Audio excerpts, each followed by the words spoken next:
নমস্কার বন্ধুরা, বিপাশা বিটস চ্যানেলে আপনাদের সকলকে স্বাগত জানাই। আজকে আমি আপনাদেরকে দেখাবো রাঙা আলুর ভাজা পিঠের রেসিপি। দেখতে থাকুন আমার এই পুরো ভিডিওটা, স্কিপ না করে। প্রথমে আমি এখানে হাঁড়িতে জল বসিয়ে দিয়েছি। এইবার এক এক করে আলুগুলো দিয়ে দেবো সেদ্ধ করার জন্যে। ঢাকা দিয়ে কিছুক্ষণ এগুলো সেদ্ধ করে নেব। 5 মিনিট পর আবার আসলাম। দেখুন এগুলো আমার সেদ্ধ হয়ে গেছে। এই রকম একটু একটু করে খোসাগুলো ছাড়িয়ে নিয়েছি। সবগুলোই খুব ভালোভাবে সেদ্ধ হয়েছে। এইবার এগুলোকে হাত দিয়ে এরকম মাখিয়ে নেব।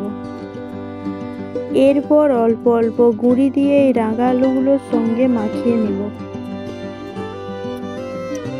আলুগুলোর সঙ্গে যতটা গুঁড়ি মাখানো যাবে ততটাই দিতে হবে, বেশি পরিমাণে দেওয়া যাবে না, নাহলে পিঠেটা খুবই শক্ত হয়ে যায়। তো এখানে জল ব্যবহার করা যাবে না। এইভাবে হাত দিয়ে ভালো করে মাখিয়ে নিতে হবে, যাতে দলা পাকিয়ে না থাকে। এরপর দিয়ে দেব অল্প কিছুটা লবণ আর কিছুটা পরিমাণে খাবার সোডা আর গুড় দিয়ে আবারও মাখিয়ে নিতে হবে।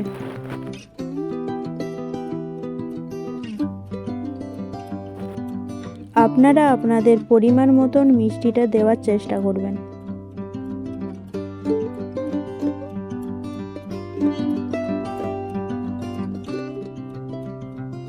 এরপর দিয়ে দেব কিছুটা নারকেল কোড়ানো।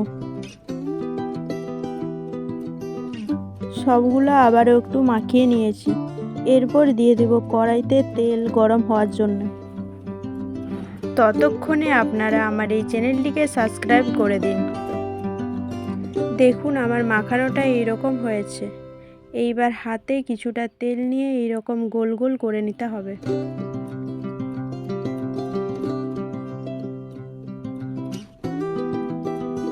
এইরকম ছোট ছোট করলে দেখতে খুবই সুন্দর লাগে।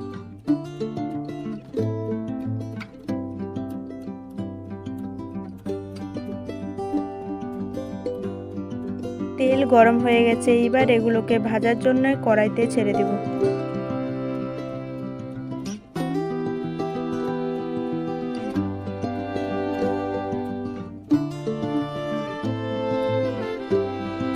গ্যাসের ফ্লেম একদম কম রেখে কিছুক্ষণ সময় নিয়ে উল্টে পাল্টে এগুলো ভেজে নিতে হবে, না হলে ছাড়ার সঙ্গে সঙ্গে এই পিঠেটা পুড়ে যাবে, আর পুড়ে গেলে পিঠাটা খুবই শক্ত হয়ে যায়, নরম হবে না। আবারও দিয়ে দিয়েছি এখানে কিছুগুলো ভাজার জন্য।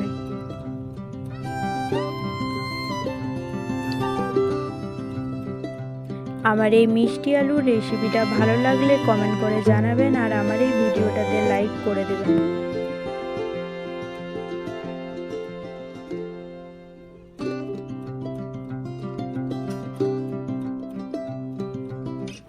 দেখুন আমি এখানে এইরকম সব পিঠেগুলোই উল্টে পাল্টে লাল লাল করে ভেজে নিয়েছি। দেখতে খুবই সুন্দর হয়েছে।